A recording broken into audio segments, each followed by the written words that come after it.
Well, over the past couple of months, I've noticed increasing commentary by the cultural elite and legacy media regarding the rejection of wokeness and leftist policy by the younger generations, and specifically Gen Z, those born from 1997 onwards. So they're about 28 years old or younger. What the commentators are most concerned about is the drift to, shock horror, social conservatism and the effect it's having on politics and elections. Let's check it out.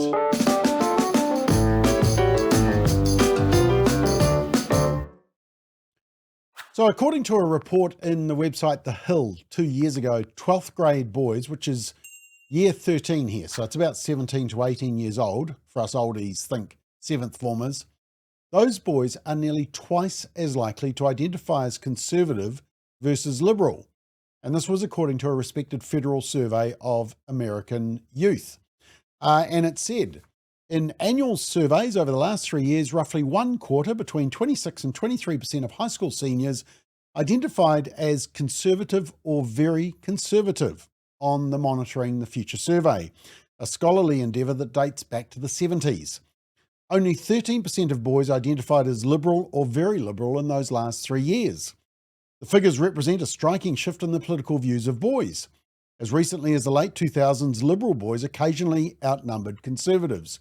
Now you can see that just in the middle of the graph, where the blue is above the red briefly, and also briefly in 2009. It seems that high school boys do not want to be considered liberal. Liberal identifying boys have been an ever-falling trend.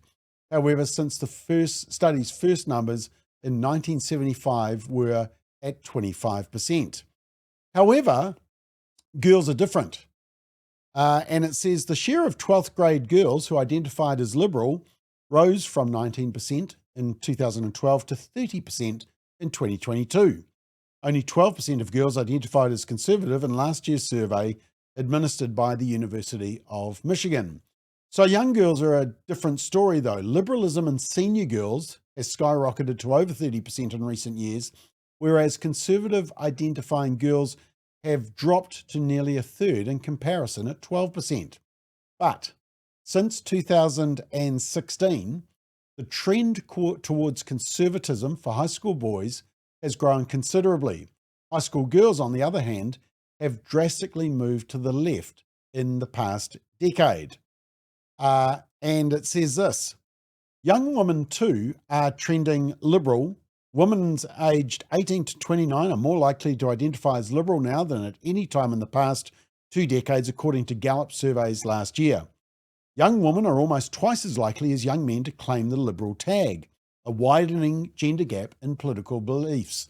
So the political leanings of young men have changed little over the past 2 decades. Last year, 31% said they were conservative, 24% as liberal, 43% as moderate. So slightly more conservative than liberal, but mainly they're just sitting on the fence in the middle. But Daily Wire says, as boys in high school shift to the right, fewer young men are graduating from America's universities, which many conservatives believe have become beacons of leftist ideology. In the 2018-2019 academic year, just 74 men received a bachelor's degree for every 100 women who completed the program. As of 2023, 64% of women at public universities were graduating compared to just 58% of men. In overall enrollments, women are outnumbering men by almost 60 to 40. Now, however, before you despair about what is happening to a younger woman, check out this story from June. And remember, this is all ages. And it says, the Gallup survey released Thursday showed 38% of respondents said they are conservative or very conservative on social issues, an increase from 33% who said so last year. The percentage who now say they are liberal or very liberal on these issues dropped from 33% last year to 29%. So social conservatives have increased from 30% to 38% in the past 2 years. Social liberals have dropped from 34% to just 29% in the past 2 years. But here's the interesting bit, and I shared this as part of my opening remarks at a forum on the family 2 years ago. Pew Research found that young liberal women, followed by young liberal men on the right of the graph, were far more likely to have been diagnosed with a mental health issue than a young conservative female or male shown on the left. And 18 to 29 and 30 to 49 age groups are the left half of each of those lines. Now, commentators such as the Disinformation Project and other activists will immediately blame phobias, bigotry and right-wing fundamentalism for the mental health decline. But the research amongst young people from the same study of students shows clearly that the harms started rising with a social liberal as president, President Obama, and gay marriage being legalised and the White House being lit up in the new cultural religion. So that argument simply doesn't stack up. But here's the more recent data from that same study through to 2021, and this was reported in 2023. Self-derogation is in a conflict and anxiety and depression. It's most likely in liberal girls, followed by liberal boys, least likely in those who identify as social conservatives. Now, this earlier research has recently been backed up. According to EV magazine in February this year, it said this: according to the 2024 American Family Survey, young liberal women are significantly less likely to report life satisfaction compared to their conservative peers. The numbers don't lie. 37% of conservative women and 28% of moderate women aged 18 to 40 reported being completely satisfied with their lives. But for liberal women, that number shrinks to a measly 12%. Liberal women are almost 3 times more likely than conservative women to experience loneliness multiple times a week, about 29% to 11%. And Brad Wilcox, a sociology professor at the University of Virginia, we've actually interviewed him, and he's a fellow at the Institute for Family Studies, said that the conclusion was that there were 2 factors, marriage and church attendance, that account for half of the happiness gap between liberal and conservative women. They said liberal young women are less likely to be integrated into core American institutions, marriage and religion. And that those 2 institutions lend meaning, direction and a sense of solidarity to women's lives. Yeah, marriage and religion. But here's the latest articles where the mainstream media, just this year, where the mainstream media have been increasingly concerned about young people turning away from liberal, leftist and woke policies and to social conservatism. They're from Reuters and Newsweek and also some recent surveys and elections in various countries. So first up, Reuters, how a Gen Z gender divide is reshaping democracy. And it says this: in democracies worldwide, a political gender divide is intensifying amongst Gen Z voters, with young men voting for right-wing parties and young women leaning left, a break from pre-pandemic years when both tended to vote for progressives. It then looks at some recent elections in various countries. It says in France, men aged 18 to 34 voted in large numbers for Marine Le Pen's far-right party than women in last year's elections. In the UK, more young men than women vote Conservative. Males aged 16 to 24 are more likely to be neither employed nor in education than female counterparts. In Germany's general election in February, the anti-immigrant Alternative for Germany group won a record 21% of the vote, tugged along by an undercurrent of support from young men, though the leader of the party is woman. Now, Reuters then goes to the resident expert, an 18-year-old girl from Berlin who analyses it perfectly from the media because she based her vote on climate change and economic inequality. And she says a lot of young men are falling for right-wing propaganda because they're upset. They have a feeling they're losing power. Yes. But it's not females falling for left-wing propaganda. Of course not. And then Trump, where the media are still struggling with post-traumatic stress disorder after the US elections last year. This article says Trump's 2024 presidential campaign also resonated with young, white, and Hispanic men but turned off young women, fueling the country's big political gender gap. Roughly half of men aged 18 to 19 voted for Trump, while 61% of young women went for his opponent, Kamala Harris. Now, interestingly, the article concludes, in Australia, which went to the polls last month or a couple of months ago, the Gen Z war did not play out at the ballot box. And then the next article was Newsweek. Gen Z men are turning against porn. And it said, Gen Z men are turning against pornography, according to a recent study. The majority of Americans support making internet pornography less accessible, and the majority of young men are in support of this. The survey comes at a time of increasing conservative ideology amongst young people.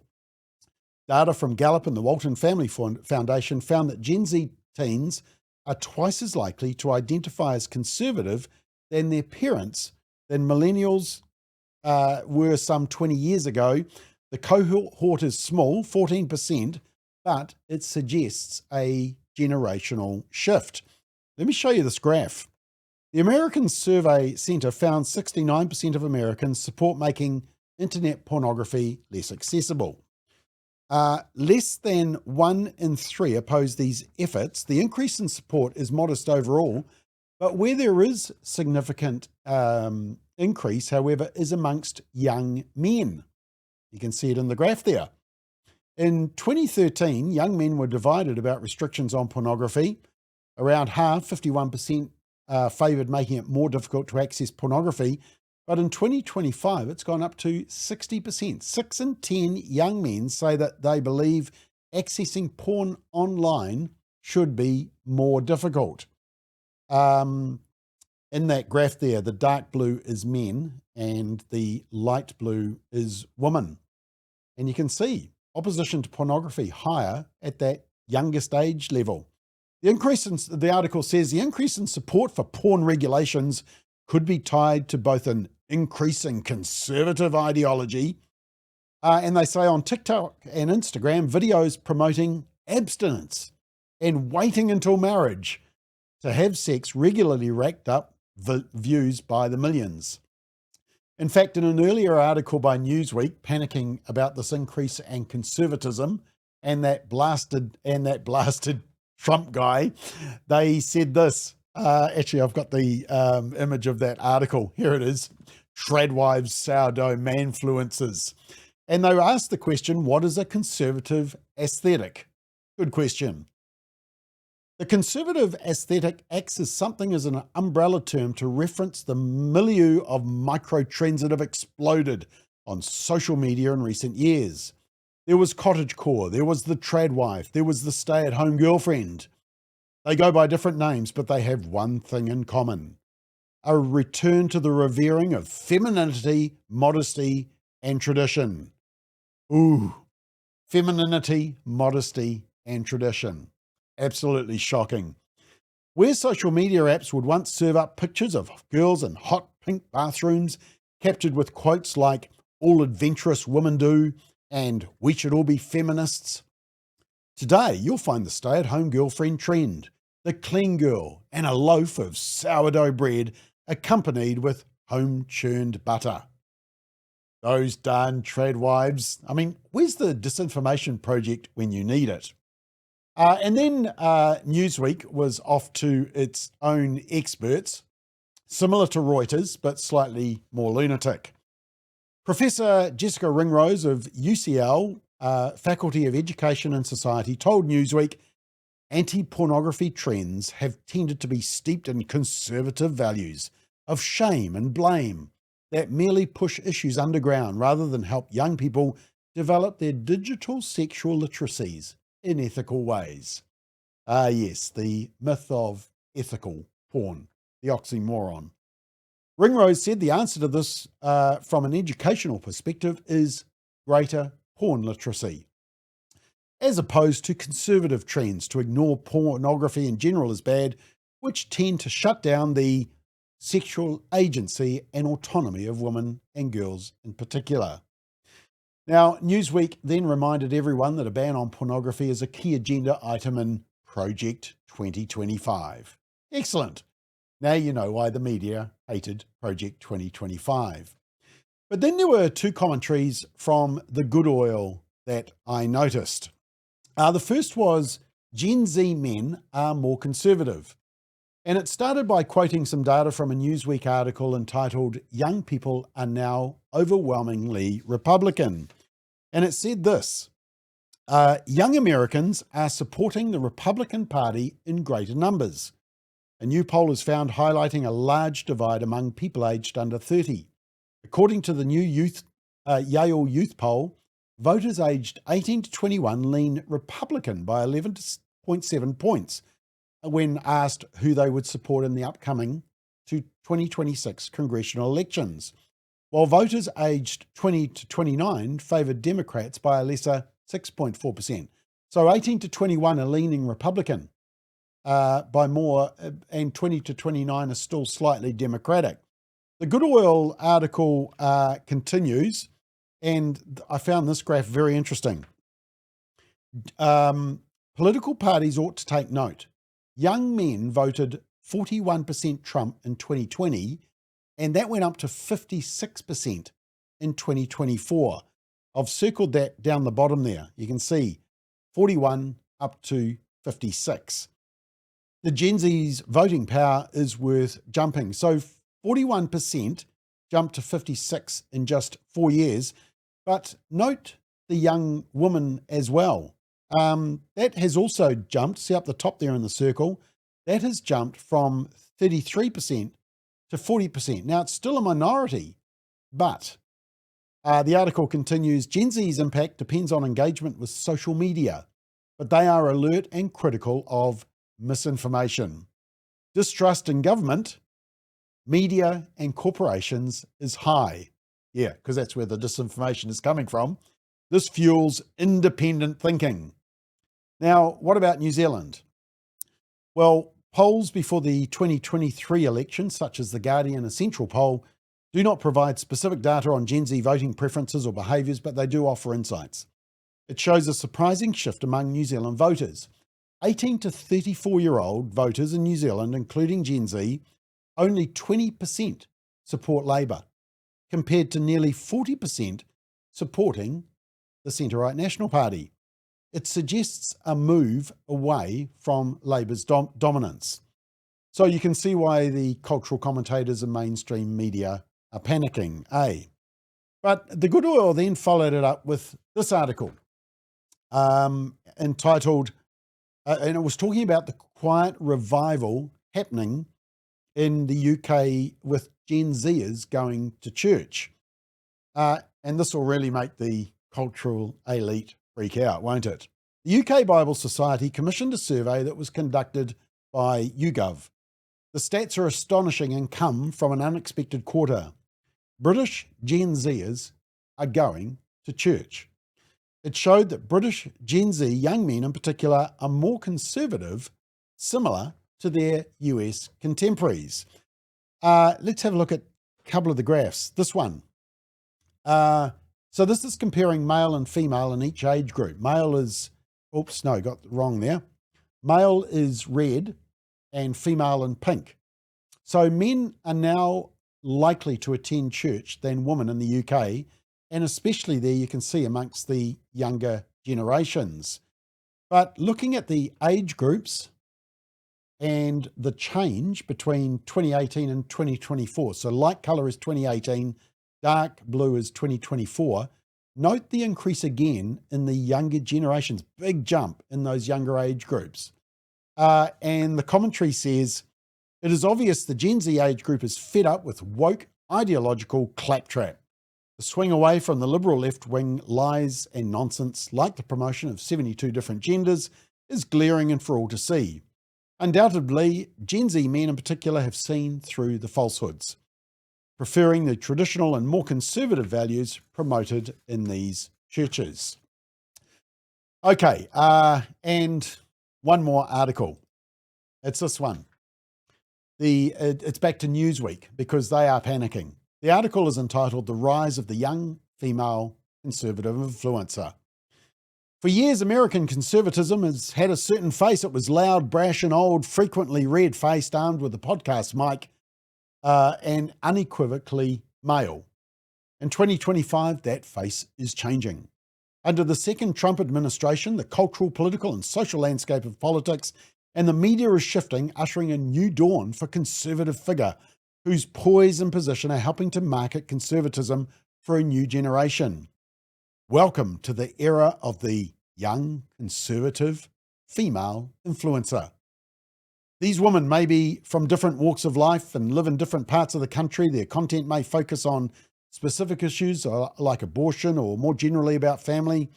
What they do share, though, is a conservative belief system that prioritizes traditional gender roles and a social media presence that is as carefully curated as a good manicure.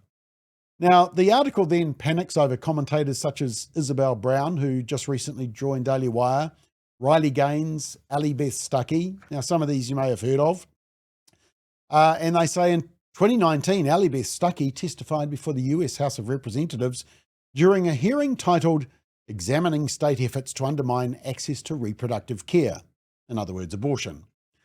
And she discussed anti-abortion policies. How dare she talk about abortion when the hearing is all about abortion? How dare she? Where is Greta when you need her? Speaking to Newsweek over emails, Stuckey said, conservative women are in general happier and more fulfilled than our progressive counterparts. And our message to young women extends beyond politics. And then Newsweek were off to their usual suspect left-wing woke experts. Margid Krosvinick, I think is how you say it, a reader in digital media and discourse studies at the UK's University of Newcastle, told Newsweek that there had been a shift in both digital and media and society, leading to media platforms promoting, normalising, and widening right-wing populist values. Populist as in they're popular because they're good? I always think that populist is a insult.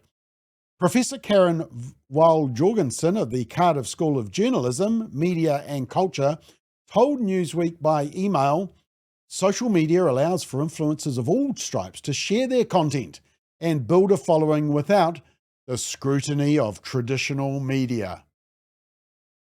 The scrutiny of traditional media. Social media has hit the public sphere like a hammer to an egg, and conservative and right-wing actors have risen to prominence throughout the fractures.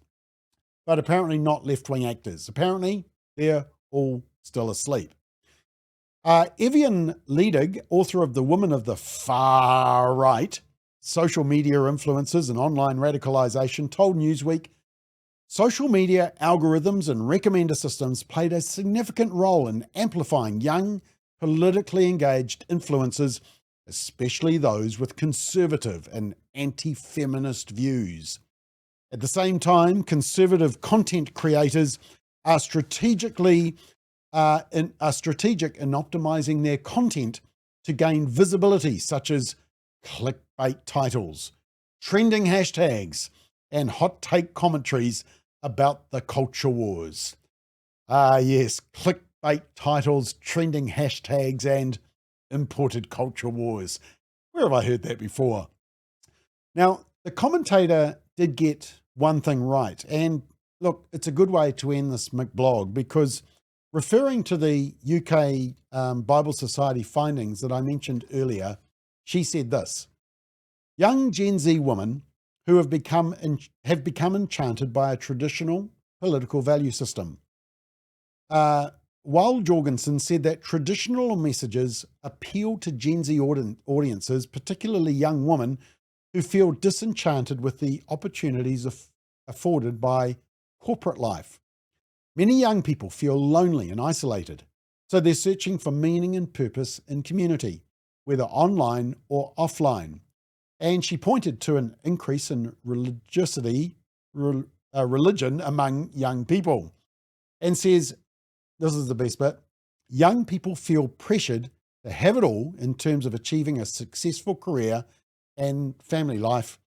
So the messaging of traditional gender roles in which women reject career demands in favour of a family is appealing. Well, I couldn't have summarized it better myself. But now you know why the left are panicking. Young people get it, and they're returning to social conservatism in their droves.